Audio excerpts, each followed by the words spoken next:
어제 저희가 예고를 해드렸습니다만 지금 국회에서는 김행 여성가족부 장관 후보자 그리고 유인촌 문화체육관광부 장관 후보자에 대한 인사청문회가 진행되고 있습니다. 일단 오전 상황까지 좀 보니까요. 여야가 치열하게 맞붙고 있는데요. 이 얘기 먼저 좀 해보겠습니다.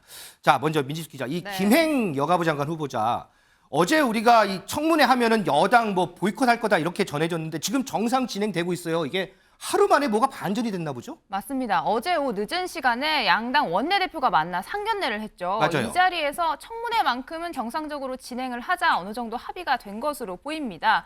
이런 하루 전날까지 진통 끝에 오늘 오전 예정대로 청문회 개최가 됐는데요. 네. 앞서 국민의힘은 민주당의 정식 사과가 없으면 청문회 불참하겠다 했었죠. 맞아요. 하지만 오늘 청문회를 진행하는 전체 회의에서 권인숙 여성가족위원장이 야당 주도로 앞서 일정을 정한 것에 대해서 유감 표시를 하면서 여당도 청문회 일정에 정상적으로 참여를 하게 된 겁니다. 하지만 이렇게 우여곡절 끝에 시작된 청문회, 시작부터 여야 간 고성이 오갔는데요. 현장 영상으로 준비했습니다. 청문회 서면 답변도 불성실한 데다가 청문회에서 소상히 밝히겠다는 후보자의 발언과는 달리 배우자 및 직계 비속에 대해서는 일체의 정보 제공에 동의를 하지 않고 있습니다. 그래서 자료를 요구하는데요. 저희 딸은 지금 공개 대상이 아닙니다. 왜냐하면 아니 그렇게 상세하게 얘기하실 건 아니고요. 네네, 그래서 그건 언제까지 할 수 제출할 수 없고요. 있는 거를 언제까지 그건 제출하시겠다고. 아니, 그래서 그거는 예. 할 수 없고요. 아니 제가 예, 청문회 제출하라고 하는 때 다 겁니다. 네네.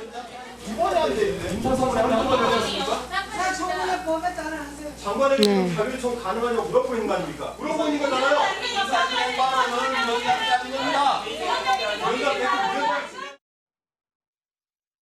이현정 의원님, 어제 저희가 이 시간에 김행 후보자가 지금 국회의원들이 요구하는 자료 제출을 거의 하지 않는다 이렇게 전해드렸는데 지금 보니까 시작부터 이 자료 제출 문제로 신경전이 아주 뜨거워요.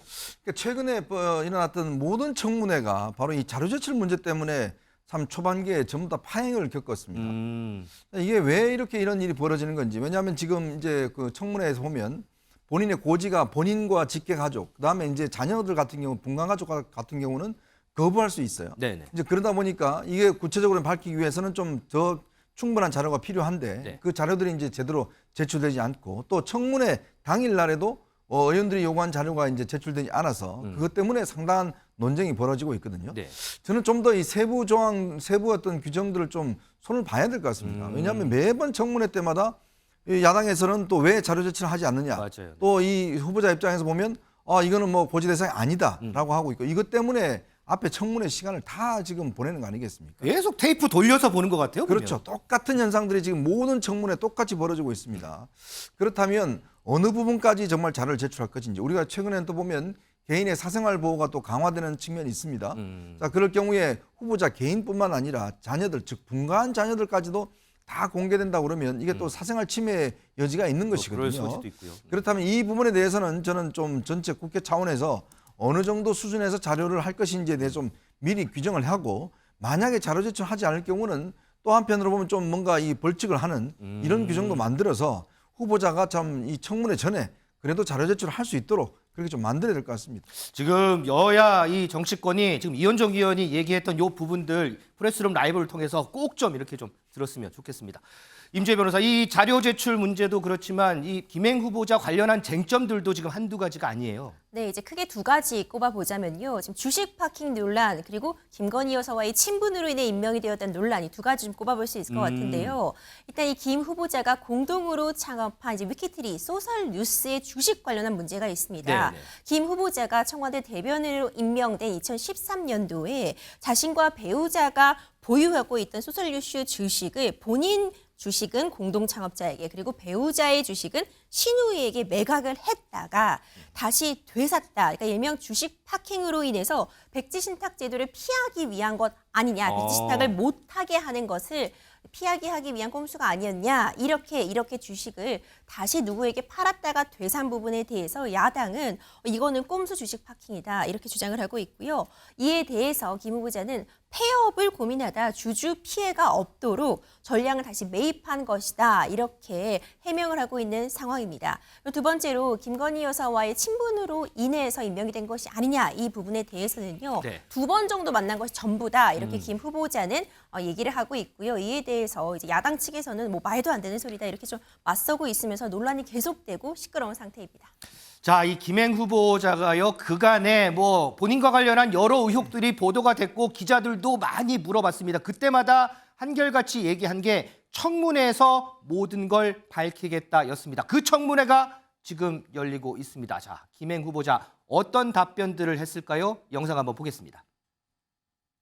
위키트리가 생성한 콘텐츠를 스티밋에 업로드하면 스티밋은 코인으로 기사 비용을 줘요. 위키트리는 더 많은 코인을 받기 위해서 어비징까지 합니다. 결과적으로 어마어마한 코인을 축적했을 거라는 합리적 의심을 할 수밖에 없는데 후보자께서는 코인 지갑을 오픈해서 내역을 공개하실 수 있습니까?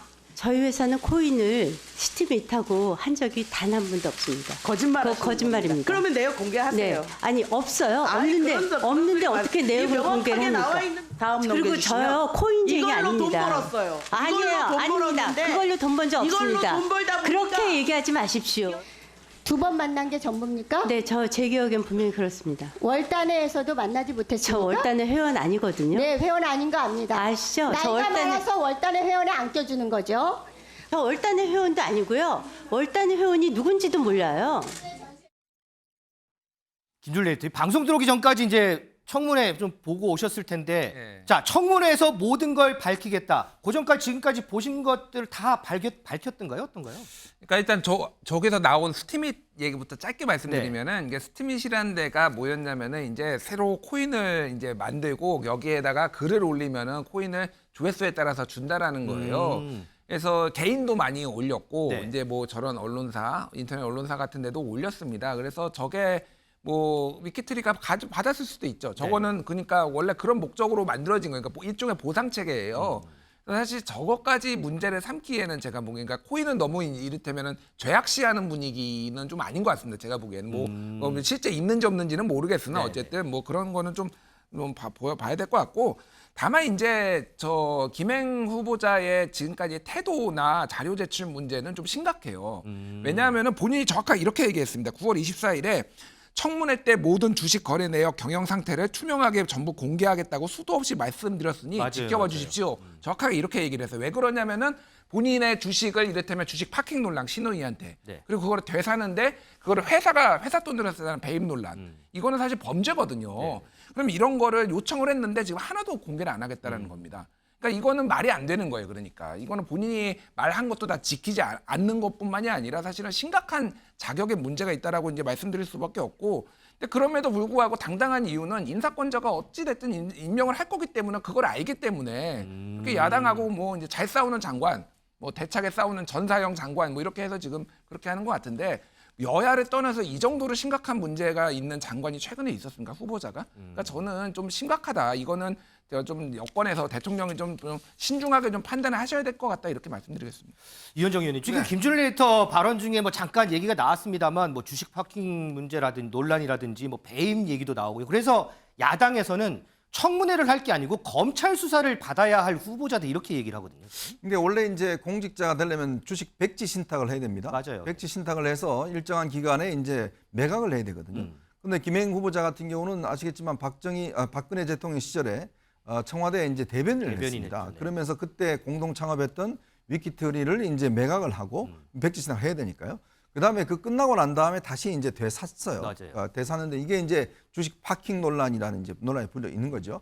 근데 이제 이 여러 가지 이 가치 자체가 최근에는 위키트리라는 이 업체가 매출도 꽤 많이 나오는 것 같고 꽤 이제 그 가치가 있는 걸로 알려져 있습니다. 근데 본인 말로는 당시에 굉장히 이제 회사 경영이 어려워서 잠시 다시 이제 본인이 샀다, 네네. 손해를 봤다, 뭐 등등 이렇게 이야기를 하고 있는 것인데요. 근데 모르겠습니다. 이게 지금 좀 더 이 오늘 청문회에서 좀 더 투명하게 설명을 좀 해야 될 것 같아요. 이거는 조금의 논란의 소지는 저는 분명히 있다고 봅니다. 왜냐하면 우리 백지 신탁 제도가 공직자의 어떤 됐을 경우에 주식 투자나 어떤 이권 행위 이걸 못하도록 하기 위해서 한 거거든요. 근데 만약 이런 방식이면 예를 들어서 본인이 가지고 있던 회사를 그 친척한테 맡기고 다시 되샀다? 뭐 아니면 이게 정상적인 거래했다는 모르겠지만 이런 의혹들이 충분히 있는 것이기 때문에 아마 오늘 청문회 과정에서 본인이 이 부분 관련해서 본인도 약속을 했지 않습니까? 네네. 좀 투명하게 좀 밝혀서 만약 문제가 있다 그러면 또 이거는 뭐 일단 수사기관에 할 수 있는 부분이지만 아직까지 그렇게 보기는 좀 힘든 것 같습니다. 자, 지금 청문회가 뭐 한창 진행 중이고요. 아직 뭐 남은 시간도 또 꽤 됩니다. 김행 후보자 어떻게 좀 해명을 하는지 이 부분 좀 계속해서 좀 보겠고요. 이와 함께 유인촌 장관 후보자에 대한 인사청문회도 진행이 되고 있는데 오전 상황 여기는 또 어땠을까요? 한번 영상 한번 보시죠. 이 모든 사건들은 전부 15년 전 후보자가 스스로 자행한 일입니다. 장관에 있을 때 한 일입니다. 만약에 그렇지 않다면 겪은 자가 있는데 행한 자는 없다라고 지금 말하고 계신 건데요. 장관 당시에 자고 계셨습니까? 후보자 다시 질의하겠습니다. 이명박 정부 시절에 블랙리스트, 검열 정말 없었습니까? 없었습니다.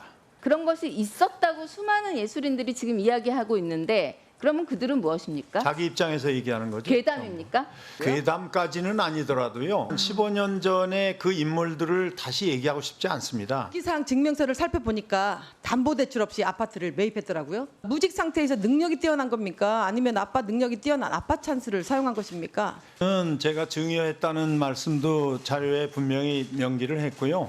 또 그에 따른 증여서에도 다 납부를 했고요. 제가 이제 공직이 다 떠나고 아무 일도 없을 때입니다. 그래서 김준일 에디터, 이 유인촌 장관 후보자도 뭐 쟁점이 여러 가지가 있어요. 그 중에 하나가 조금 전에 영상에 봤던 MB 정부 시절에 이제 문체부 장관을 하면서 소위 문학의 블랙리스트에 관여를 했다 뭐 이런 의혹인데 뭐 또 후보자는 뭐 그런 실체도 없었다 일단은 이제 그렇게 얘기를 하고 있거든요. 아니 그러니까 제가 이제 만약에 유인촌 장관 후보자가 이렇게 얘기를 했다라면 저는 납득을 했을 것 같아요. 어떻게요? 뭐 이를테면 뭐 블랙리스트가 있었는지 없었는지는 모르겠으나 내가 장관으로 있을 때 전혀 그런 것에 대해서 개입하지도 않았고 본 적도 없다라고 그러면은 지금 그런 논란들은 있지만은 정확하게 확인이 안 됐으니까 저는 네. 이거는 뭐 서로의 이제 입장 차이가 있는 건데 블랙리스트가 없다고 하면 안 되죠. 왜냐하면은 지금 국정원에서 문체부가 만든 게 아니라 국정원에서 만든 수없이 많은 문건들이 이미 다 확인이 돼가지고 지금 언론 보도만 해도 수십 개가 나왔습니다. 네. 그 문건 제목들만 해도 오늘자 경향신문에는 예술계 종부 세력의 반정부 정치활동 무력화 문건 이게 이제 국정원에서 만든 거거든요. 네네. 근데 이런 게 언론 보도가 다 나오고 지금 다 확인이 되고 2017년에 그런 이제 그때 당시에 어떤 블랙리스트 활동에 대해서 그때 다 이제 검찰에서 수사도 했잖아요. 그러니까 기소가 안 됐다고 해서 그럼 이 문건이 없었던 건가요? 네네. 그러니까 이런 식으로 하면 이런 식으로 거짓말을 하면 안 된다라는 거죠. 그러니까 이거는 명백하게 거짓말입니다. 그러니까 이 부분에 있어서 본인이 관여하지 않았다라는 거는 저는 뭐 입장 차가 있으니까 이해할 수 있는데 이런 식으로 이제 역사를 완전히 되돌려버리려는 시도다. 좀 잘못된 지금 인식을 가지고 있다 이렇게 말씀드려야 될 것 같습니다. 그러니까 문건 자체는 있었다. 국정원에서 만든 문건 자체는 있었다고 들었다. 하지만 나는 그 문건에 대해서 관여하거나 한 바는 없다. 이렇게 대답을 했다면 어느 정도 수긍이 가겠다 이런 말씀이잖아요. 예. 자, 이현정 의원님 또 하나가 이제 아들 아파트 구입 자금에 대한 탈세 의혹이거든요. 이 부분. 근데 이제 블랙리스트 문제 조금 말씀드리면 이거는 이제 그 문체부에서 뭔가 만들고 이런 문제는 아니잖아요. 그러니까 본인의 업무 영역이 아니라는 그럴 수도 문제죠. 있죠. 이제 그런 측면에서 이야기를 한 것 같고 지금 자녀들 아파트 구입 같은 경우는 그러니까 큰아들과 작은아들에게 각 7억과 17억 정도를 증여해서 아파트를 이제 구입한 걸로 나오고 있고요. 또 증여세도 납부했다. 본인은 이렇게 이야기하고 있는데 아까 제가 말씀드렸듯이 자녀들 같은 경우는 독립 생계를 유지할 경우에 고지 의무가 없습니다. 그렇기 때문에 이제 그런 어떤 사생활 보호 측면에 있기 때문에 본인은 이제 했다라고 그러니까 그거에 대해서는 뭐 이거는 제가 볼 때는 뭐 거짓말 할 필요가 없는 문제 같아요. 만약에 그거는 뭐 국세 기록이 있다 그러면 뭐 문제가 된다면 만약에 증여를 했는데도 불구하고 증여세를 납부하는데 그 증여세가 어디 출처인지 뭐 등등의 것은 뭐 간단하게 나올 수 있는 문제거든요.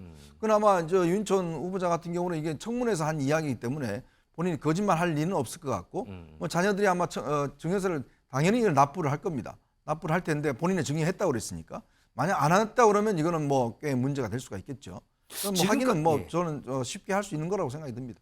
지금까지 야당에서 나온 얘기들 들어보면 지금 뭐 김행 후보자나 유인촌 후보자나 청문보고서 채택이 될 가능성이 그렇게 높지는 않은 것 같아요. 거기다가 이제 신원식 후보자 같은 경우에도 청와대에서 대통령실에서 다시 한번 인사청문보고서 그 요구를 재송부를 했더라고요. 아까 이제 김준일 에디터도 그렇죠. 잠깐 언급이 있었지만 뭐 어차피 뭐 임명이 될 거다라는 표현을 쓰셨지만 김행 후보자, 신원식 후보자, 유인촌 후보자 어쨌든 다 임명되겠죠? 그러니까 이게 참 이게 악순환이 계속되는 것 같습니다. 그 청문회가 있는 이유가 일단 국회 차원에서 한번 검증을 해서 네. 국회 의견을 하는 것인데 워낙 지금 여야 간의 어떤 치열한 이 경쟁이 있다 보니까 지금 청문 보고서가 최근에 거의 채택이 안 되고 있어요. 이제 그래서 아마 이번 것도 보면 신원식 장관도 이미 벌써 장관 후보자도 지금 채택이 안 돼서 재송부 요청을 해서 아마 바로 임명할 것 같고요. 네네. 나머지 두 후보자 같은 경우도 저는 뭐 똑같은 전례를 밟지 않을까 그런 생각이 듭니다. 김준일 레터 조금 좀 넓게 한번 질문을 드려볼게요. 자, 지금 어쨌든 모든 장관 후보자에 대해서 야당에는 부적격 판정을 내리고 내일 본회의가 있는데 여기 이근영 대법원장 후보자에 대한 임명 동의안도 지금 분위기에서는 또 부결될 가능성이 또 높아 보이고 그러면서 전국은 더 꽉꽉 막히고 이거 좀 뚫을 수 있는 이 해법 같은 거 혹시 김준일 레터가 생각하는 해법 같은 거 없으세요? 이거? 일단 뭐 이제 저분들이 어느 정권에서 나왔든 저는 부적격하다고 봅니다. 문재인 정부에서 나왔든 뭐 노무현 정부에서 나왔든 박근혜 정부에 나왔든 굉장히 부적격한 분들을 이제 저 장관 후보자로 올린 거. 그러니까 좀 그러니까 저런 논란이 없는 분들을 일단 올리셨으면 좋겠고 이게 좋은 건지 안 좋은 건지 모르겠지만 과거에는 이런 식으로 했어요. 그러니까 여러 명이 이제 장관 후보자들이 청문회를 하면은 네. 그 중에서 정말 문제가 있는 사람, 야당의 의견도 청취하고 그러면서 이 사람은 그러면은 낙마를 시키겠다, 교체를 하겠다. 다른 사람들은 좀 이렇게 통과시켜다오 이러면서 이런 협상도 있었고 이런 있었죠. 대화와 이런 것들이 있었는데 지금 완전히 꽉 막혔습니다. 그러니까 누구의 탓을 뭐 양쪽이 모두 탓을 할 수 있겠지만은 사실은 이거는 대통령의 탓이 저는 제일 크다고 봅니다. 그러니까 대통령이 지금 여당 대표, 야당 대표 안 만나고 있잖아요. 그러니까 뭐 영수회담이 떠나서 한 번도 안 만난 거는 대한민국 역사상 한 번도 없어요. 그러니까 야당 대표 안 만나는 것 자체가. 그러니까 이거는 그러니까 대화를 안 하겠다라는 시그널로 보일 수밖에 없는 거죠. 그러니까 대통령이 일단 국정 기조나 이런 것들을 조금 바꾸고 대화와 이런 것들 정치를 복원하려는 노력을 먼저 좀 보여주시면은 서로 조금 상승 효과가 나지 않을까 그렇게 보여집니다. 더 위에서부터 좀 뚫어야 된다 이렇게 보시는군요. 자, 청문회 상황 짚어봤습니다. 자, 다음 민지숙 기자의 뉴플리 순서입니다. 함께 보시죠.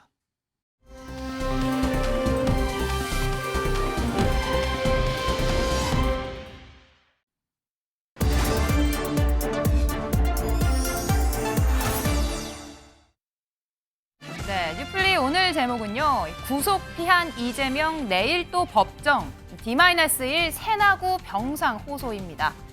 이 미국 역사상 처음 있는 일입니다. 권력 서열 3위 미국 하원 의장이 임기 도중에 의회에서 해임이 됐습니다.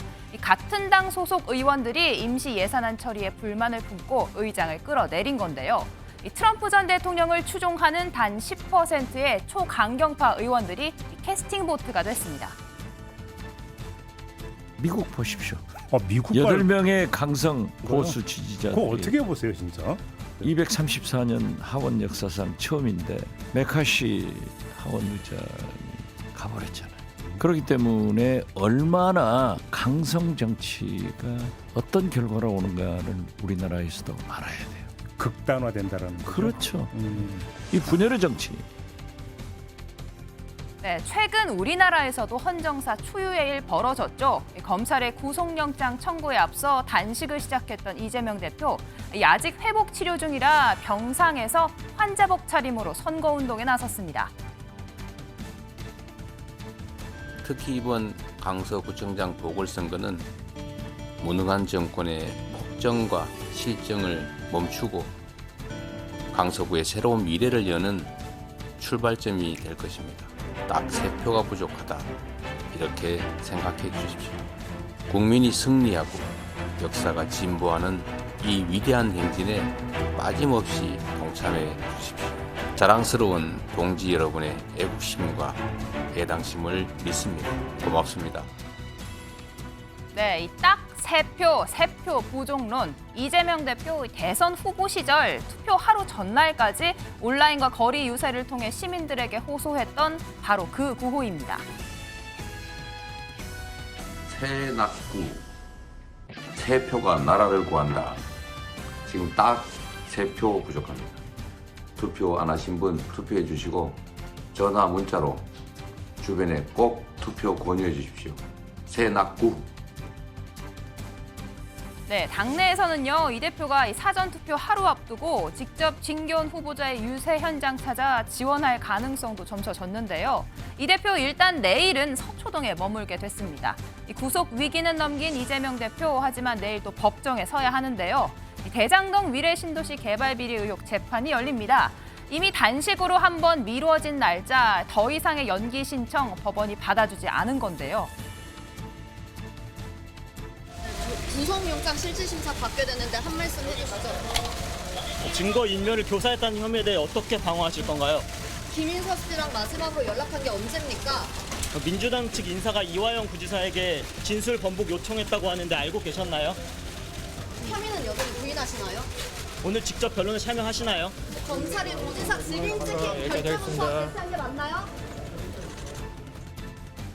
네, 이런 이재명 대표 관련된 재판 줄지어 예정되어 있는 상황이죠. 담당 법관들의 수장인 대법원장 후보자의 임명동의 날짜 하루밖에 남지가 않았습니다. 민주당 부결 당론 채택을 저울질하고 있는데요. 대법원장 후보자 인준이 부결된 건 1988년이 마지막입니다. 당장 35년 만에 사법 마비 사태를 앞둔 상황입니다. 결국 이재명 대표의 사법 리스크 때문에 법원 정상화가 두려워 대법원장 지명을 거부하는 것 아닙니까? 영장 심사에서는 판사에게 읍소하며 머리를 조아린 비굴한 이재명 대표가 뒤로는 대법원장 부결을 지시하며 사법부 공백을 초래하는 형국입니다. 네, 내일은 강서구청장 이 사전 투표가 이어서 다음 주면 야당이 본격적으로 존재감을 드러내야 하는 국정감사 기간이 시작이 됩니다. 이재명 대표 늦어도 이번 주말까지는 돌아온다라는 이야기가 나오는데요. 휠체어를 타고라도 가야 된다. 이게요 그렇게 됐다니까요. 정권 심판이냐 야당 심판이냐가 된 거예요. 그 여기서 지면은 이재명 대표가 어려워지는 거예요. 어려워집니다. 결국은 저기는 한 번에 무너지는 거고. 예. 민주당은 여기서 지면은 대표가 거치가 그것은 결단을 내릴 수밖에 없는 상황이 오는 거죠. 그래서 휠체어를 타고라도 가야 되는 거예요. 네, 이렇게 이 대표의 복귀가 점쳐지면서 민주당에서는요, 가결파 색출 징계에 대한 이 본격적인 논의가 나오고 있습니다. 예를 들면 가결을 던진 이유는 이재명을 탄핵한 것이다. 네. 이런 표현은 또한 그 당내에서는 해서는 안 되는 일들이거든요. 예. 이런 것들에 대해서 당원들의 청원이 있었고요. 이에 대해서는 시스템의 절차에 따라서 운영될 것이다. 이런 말씀을 드리는 겁니다.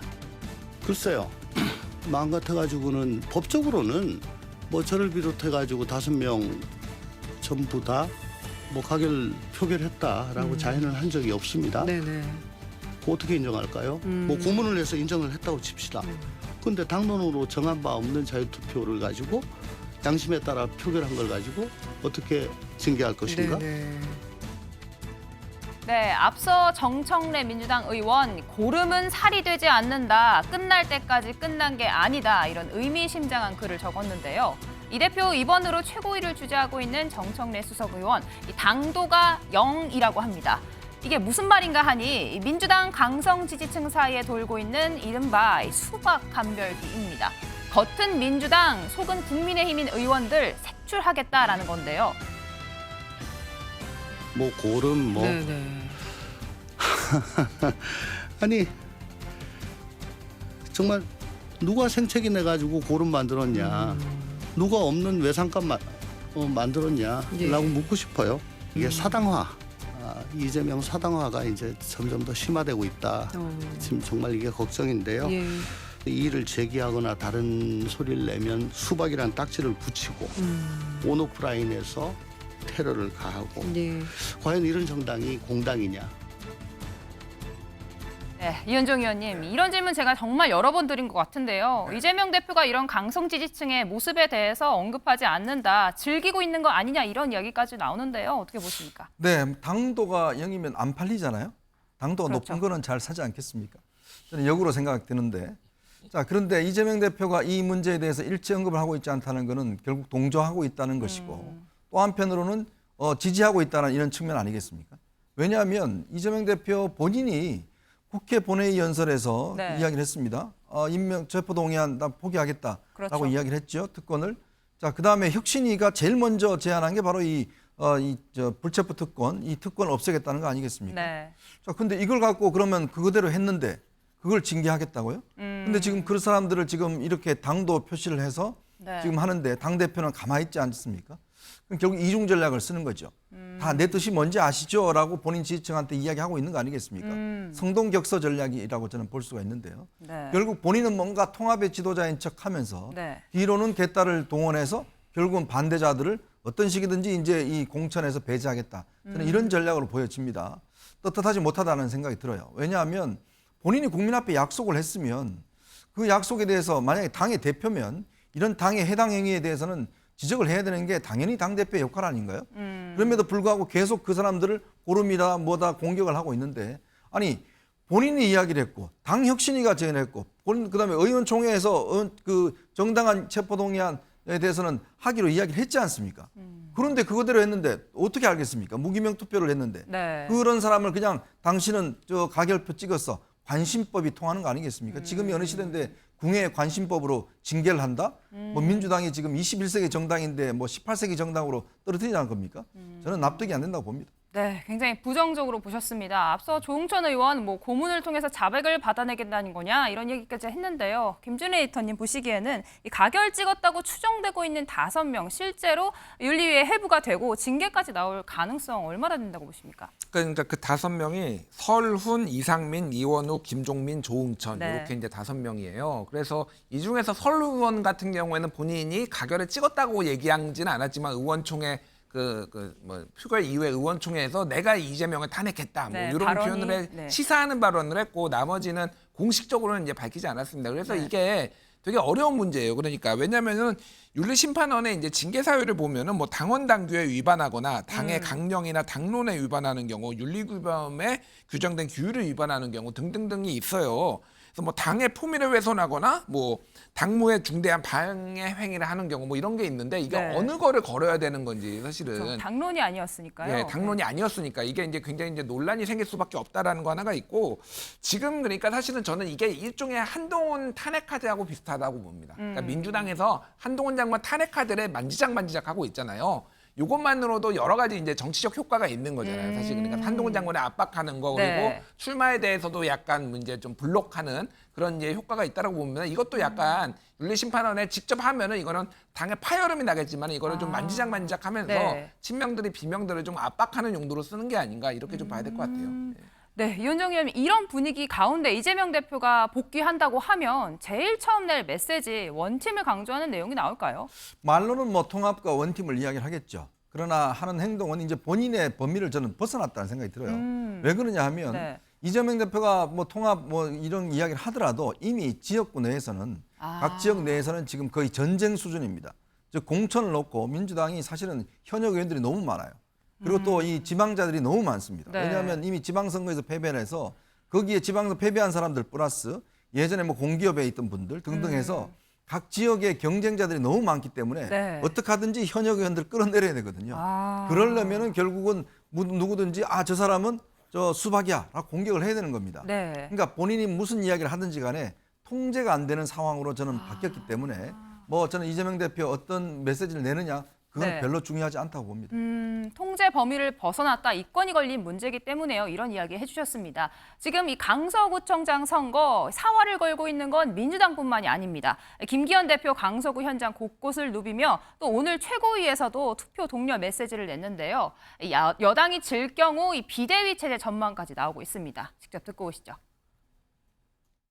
내일부터 강서구청장 보궐선거 사전투표가 실시되고 18개 주민센터와 강서구청, 강서구의회 등 관내 20곳의 사전투표소가 마련됩니다. 다음 주 수요일 선거일에 투표가 어려운 강서구민들께서는 내일부터 모레까지 이틀 동안 실시되는 사전투표에 꼭 투표해 주시기 바랍니다. 지금의 강서구청장 선거는 윤석열 대 이재명 싸움이 된 거예요. 네. 그래서 저는 진교훈 후보가 이기고 만약 강서구에서 국민의힘이 패배하면은 김기현 아웃, 비대위 제재. 원희룡 비대위원장은 저는 아닌 것 같아요. 그 권영세 의원 같은 경우는 적임자는 제 입장에서 볼 때는 아니에요. 그분이 왜 또 아니에요? 통일부 장관을 하면서 남북 관계를 망쳐버린 분이에요. 뭐 제가 할 일은 없으니까 누가 해도 좋습니다.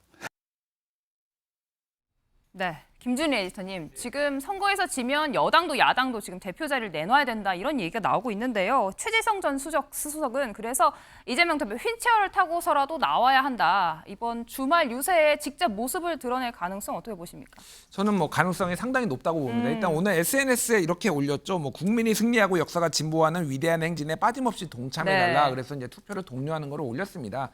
그러니까 특히 이제 최재성 수석도 얘기했지만 만약에 지면은 이재명 대표는 엄청난 리더십에 타격을 입는데 사실 이길 가능성이 지금으로서는 훨씬 약간 더 높고 그러니까 여기에서 어쨌든 본인이 역할을 해가지고 본인의 리더십으로 승리를 가져오니 내년 총선도 내가 진두지휘에도 끄떡없다라는 거를 좀 보여줘야 될 필요성도 있어요. 그렇다고 본다라면 한 번 정도는 이제 자리를 조금 이제 현장에서 좀 모습을 비춰주지 않을까 이럴 가능성이 높고 휠체어는 잘 모르겠습니다. 휠체어는 좀 워낙 이게 부정적으로 좀 인식들이 많이 바뀌어서 그리고 지난번에 영장실질심사 받을 때 이제 지팡이로 걸어 나왔잖아요. 그러니까 아마 차로 와가지고 좀 약간 절뚝이면서 걷는 그런 모습을 연출할 것 같은데 실제 지금 근손실이 굉장히 많다고 해요.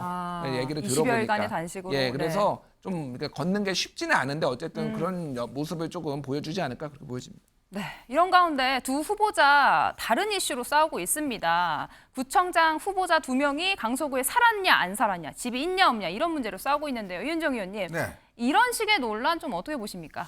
그러니까 아무래도 이제 구청장이라고 하면 그 구에서 일단 그 거주를 하고 있고 그 구 사정을 잘 아는 사람이다 이렇게 돼야 되는데요. 지금 김태우 후보 같은 경우는 이제 분당하고 이제 성수에 이제 집을 가지고 있는 거예요. 이쪽에는 아마 전세 살고 있는 걸 알고 있습니다. 진경훈 후보도 원래는 이제 다른 지역에 살다가 이제 온 걸로 알고 있어요. 이제 그러다 보니 이게 어떤 뭐 진성 논쟁이 벌어지는 거죠. 이 지역을 정말 내가 텃밭을 하느냐 안 하느냐 이게 논쟁이 벌어지는데 저는 기본적으로 구청장 할 정도 되면 그 지역에서 저는 좀 자리를 받고 살아야 되는 게 아닌가. 그래야지만이 그 지역 주민들의 어떤 애환과 고통 이런 것들을 겪어내고 개선될 거 아니겠습니까? 뭐 그런 측면에서 본다면 이 논쟁에서 두 사람 다 저는 조금의 어떤 뭐 좀 마이너스적인 측면도 있지 않는가 그런 생각이 듭니다. 둘 다 크게 얻은 것도 없고 좀 잃은 게 더 많은 것 같다 이런 얘기를 해주셨는데요. 오늘 뉴플리 여기까지 듣겠습니다.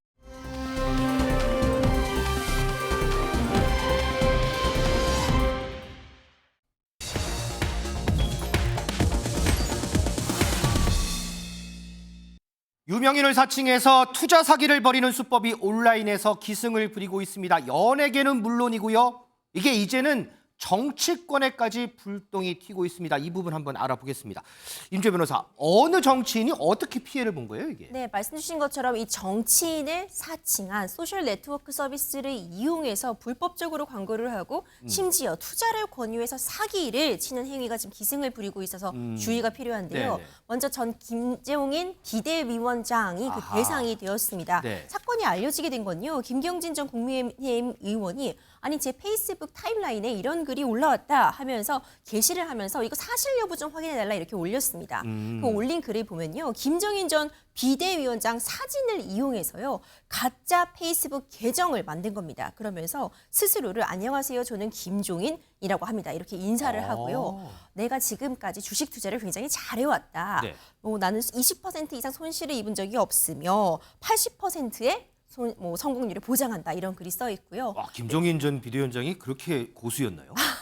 그리고 심지어 내가 지금 갖고 있는 이런 지식, 이 주식에 관한 지식을 나누고 싶어서 사회에 도움이 되는 일을 하고 싶어서 이렇게 투자 정보를 공유하고자 한다. 이런 글을 올렸다고 이제 페이스북이 만들어진 거예요. 당연히 사실 확인을 해봤더니 김종인 전 비대위원장은 당연히 이런 페이스북 개설한 적이 없고요. 본인이 쓴 글이 아닙니다. 그러니까 전혀 아무와 상관도 없는 사람이 김종인 전 비대위원장의 사진을 게시해 놓고 이렇게 사기를 치려고 꾸민 일이었던 거죠. 근데 여기 보면 여기 이제 김종인 전 비대위원장 이제 얼굴이 있고 여기 보면 경제학자 장하준 교수도 있는데 장 교수도 비슷한 피해를 입었나 봐요? 맞습니다. 장하준 캠브리지대 교수도 있고요. 존리 전 대표도 지금 도용을 당한 것으로 보입니다. 유사한 패턴이에요. 이들 사진을 올려놓고 나는 투자 정보를 내가 공유하겠다. 그러니까 나를 믿고 이렇게 투자를 해봐라 이렇게 권유하는 건데요. 지금 공통적으로 정치인, 교수, 뭐 유명 투자 자문사 대표 이렇게 사람들에게 좀 신뢰를 받고 있고 뭔가 이 사람이 정보를 주면은 진짜일 것 같고 이렇게 현혹시키고 있는 상황이잖아요. 네네. 실제로 이렇게 광고글 그래서 접속하라고 하는 그 사이트에 클릭을 하면은요. 후기 페이지로 이동을 한다고 합니다. 그러면 실제로 내가 이분들을 믿고 투자를 해서 크게 이득을 봤다는 가짜 투자 성공담이 게시되어 있는 사이트로 연결이 된다고 하니 많은 분들 정말 주의하실 필요 있을 것 같고요. 이거 다 가짜입니다. 다시 한번 강조드리고 싶습니다. 가짜도 가짜지만 이거 범죄죠, 이거? 당연히 범죄 행위가 됩니다. 일단 이런 유명인은 어떤 사람들에게 신용을 갖고 있고요. 그렇죠. 많은 분들이 알게 되면서 이분들 자체의 신용을 하락시킨 것도 물론이지만 이분들의 어떤 유명세를 이용해서 어떤 행위를 하고 금전적인 투자를 권유하는 거 이거 당연히 사기이고요. 거듭 강조드리지만 타인의 명의를 도용해서 이렇게 SNS 활동을 하는 것 자체만으로도 그 자체가 부정경쟁 및 영업비밀 보호에 관한 법률이나 상표법 위반 행위가 될 수 있고요. 이렇게 이들을 사칭해서 거짓으로 정보를 주고 투자를 권유하는 경우에는 이 자체가 사기죄 및 유사수신 행위에 해당하기 때문에 이런 부분 다 처벌 대상이 됩니다. 그렇군요.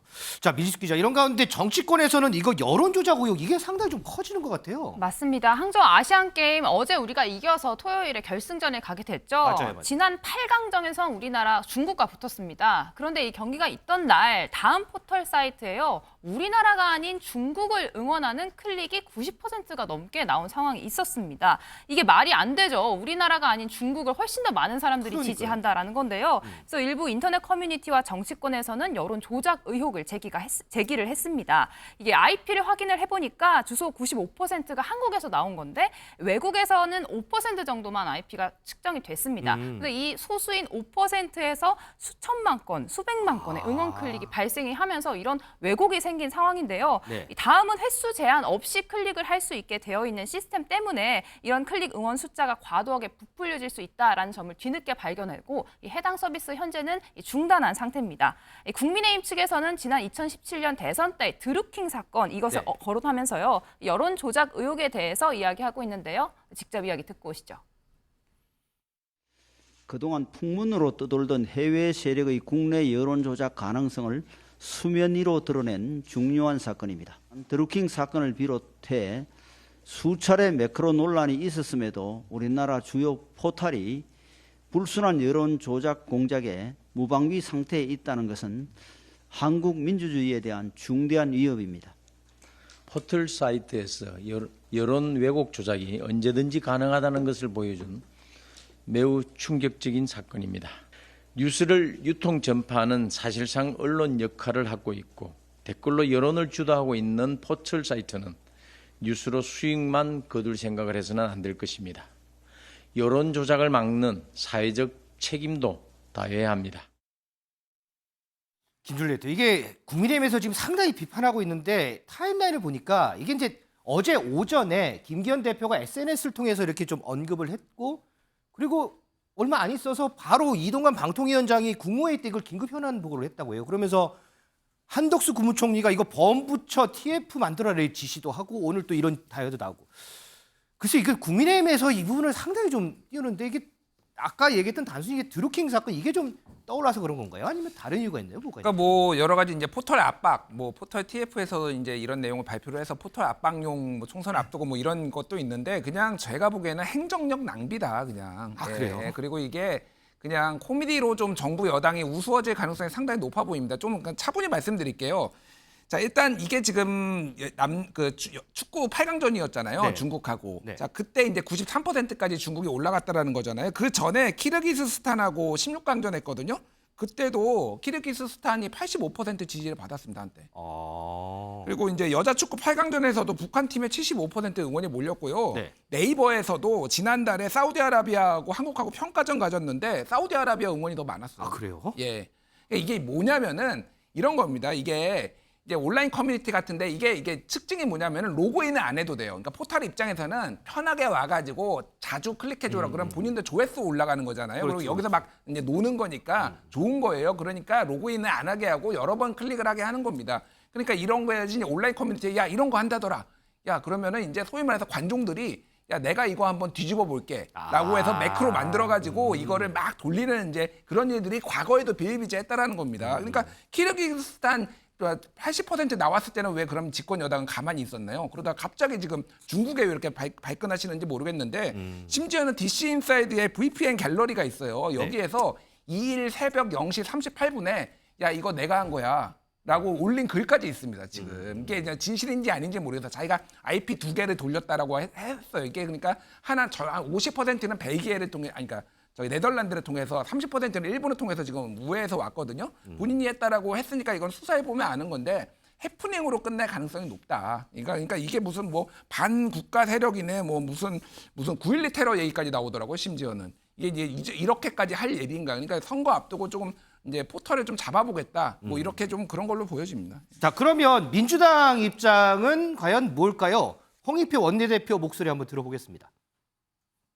뭐 중국의 유저들이 해서 어떻게 한다 이 얘기가 너무 침소봉대라는 거죠.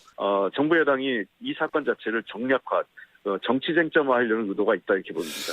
일종의 그 자칫하면 언론 재갈 물리기죠. 가짜 뉴스를 잡겠다고 하다가 우리나라 헌법의 가장 중요한 표현의 자유를 침해할 경우도 있다고 생각을 합니다. 자유민주주의의 가장 핵심은 표현의 자유입니다. 그 표현의 자유를 윤석열 정부 들어와서 대단히 위축시키고 있다는 점도 정부 스스로 한번 성찰할 그 기회가 됐으면 좋겠습니다.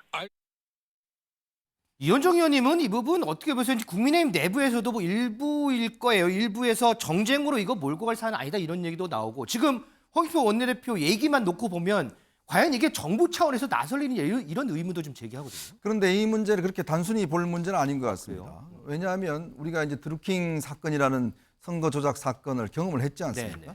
자, 그렇다면 그 이후에 우리 포털들이 과연 이런 부분에 대해서 좀 생각을 가지고 구글이 이런 거 하는 거 아니잖아요. 그러니까 뭔가 이런 장을 만들어 줄 수 있다는 거거든요. 더군다나 지금 중국이라든지 북한이라든지 좀 최근에 보면 중국이 여러 가지 그 타국에 대해서 주로 반중 정서를 가진 대만이라든지 등등에 대해서 여러 가지 공작을 하고 있다는 건 이미 알려진 사실입니다. 중국이 소위 뭐 이 클릭 부대를 동원해서 최근에 캐나다 총선에까지 영향을 미치고 있고 대만 총선도 마찬가지고요. 그렇다면 내년 우리 총선에는 영향을 미치지 않을까라는 부분에 의문을 갈 수 있잖아요. 근데 이게 지금 운동 경기라서 그렇지 만약에 우리의 중요한 어떤 결정이나 이런 데 사안을 놓은 관련된 문제라 그러면 그때는 어떻게 하겠습니까? 그때는 막을 방법이 없지 않습니까? 그렇기 때문에 이번에 이런 것들을 놓을 수 있는 어떤 이런 할 수 있는 이런 장치들 이번 기회에 철저하게 대비를 하자라는 차원에서 하는 거예요. 그러니까 여야가 저는 있을 수 없다고 봅니다. 왜냐하면 가장 중요한 국민의 어떤 결정권, 특히 선거라든지 중요한 의사결정이라든지 만약 그런 거를 이런 방식으로 한다고 여론조를 한다고 그러면 과연 그게 합당한 조치인가요?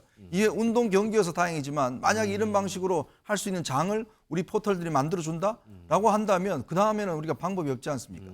그래서 방통위와 정부가 나선 겁니다. 뭐냐면 이번 기회에 포털들이 이런 방식을 통해서 이렇게 놀 수 있는 조작 세력들이 놀 수 있는 장소를 만들어줘서는 안 된다. 그래야지만이 내년 총선도 이런 SNS나 이런 포털들이나 이런 것들을 이용한 여러 가지 여론 조작이 충분히 방지될 수 있다. 그런 차원에 접근하는 겁니다. 일단 뭐 대비 차원에서 좀 해봐야 되겠다. 이런 차원에서 지금 국민의힘에서는 댓글 국적 표기법 뭐 이런 법안도 좀 추진한다고 하는데 과연 이 법안들 자 실제 효과가 있을지 이 부분은 계속해서 좀 두고 보도록 하겠습니다.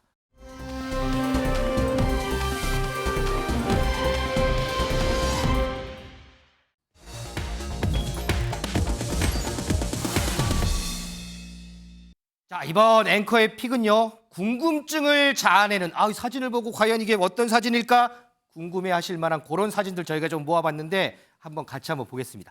자, 민지수 기자 첫 번째 사진. 여기 보니까 요즘 뭐 항저우 아시안 게임 계속 하고 있는데 그 사진인가 봐요. 선수들 사진인 것 같은데 이 표정을 보니까 어딘가 되게 좀 우울해 보여요. 이게 어떤 사진이에요? 아닙니다. 승리의 기쁨, 감격에 찬 모습인데요. 두 선수 모두 일단 중국 국적입니다. 네. 여자 육상 선수 경기에서 1, 2위 모두 중국 선수가 차지를 한 건데요. 이런 상황에서 관영 매체 대대적으로 저 사진을 보도를 했습니다. 네. 굉장히 기쁜 상황이잖아요. 그런데 어느 순간 중국 관영 매체에서 이 사진이 삭제가 되기 시작한 겁니다.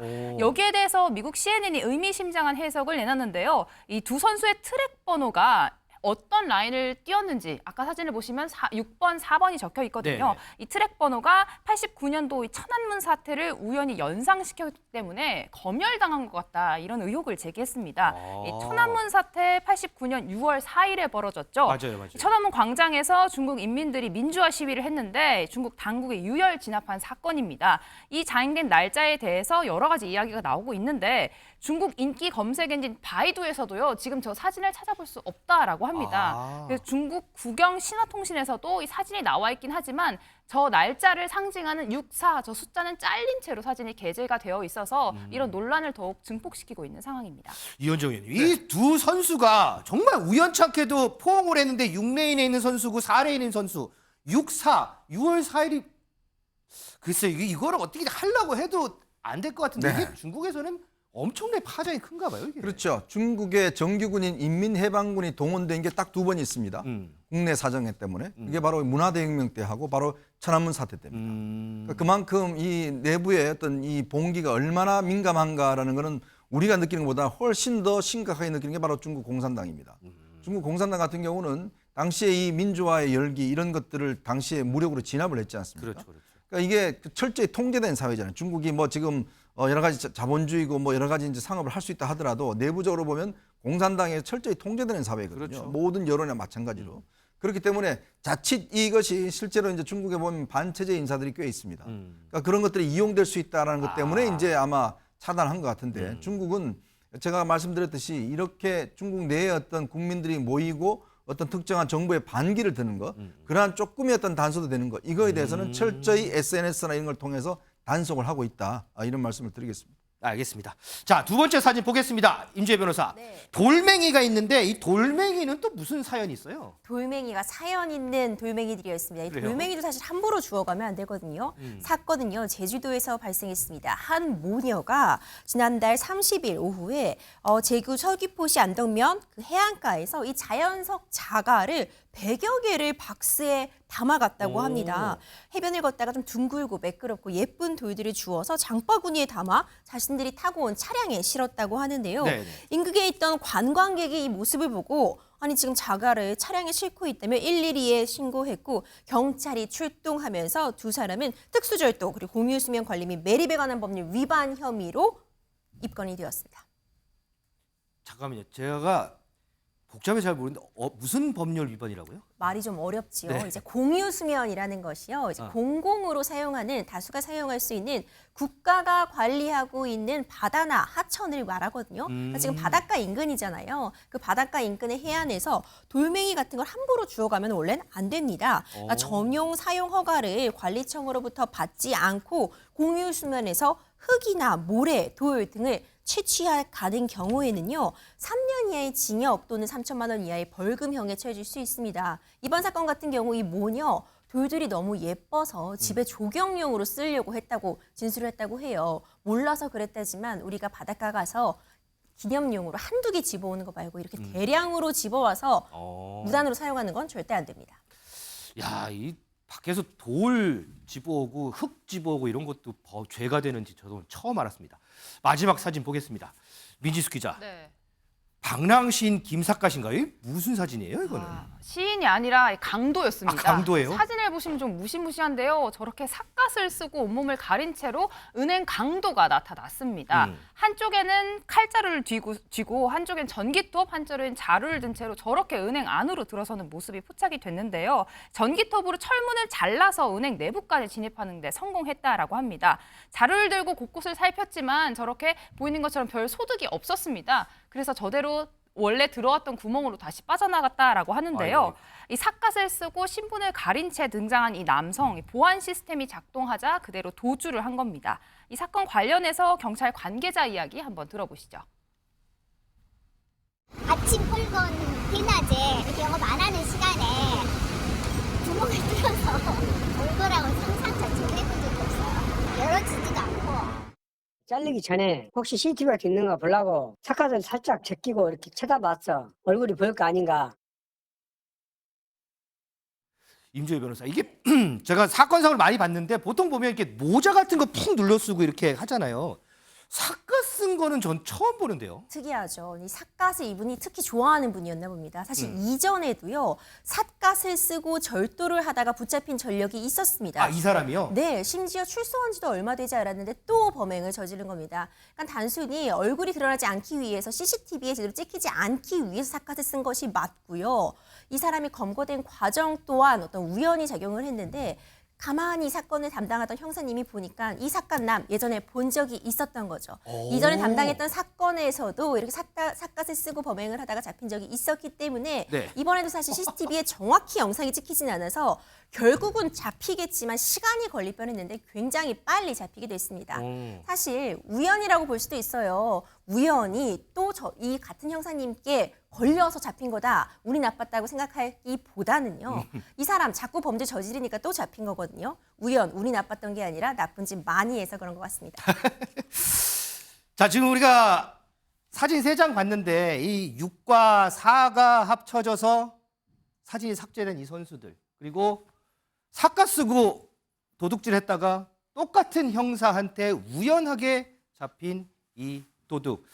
자, 우연히 참 요즘에 제 주위에 너무 자주 일어난다는 생각도 해봅니다.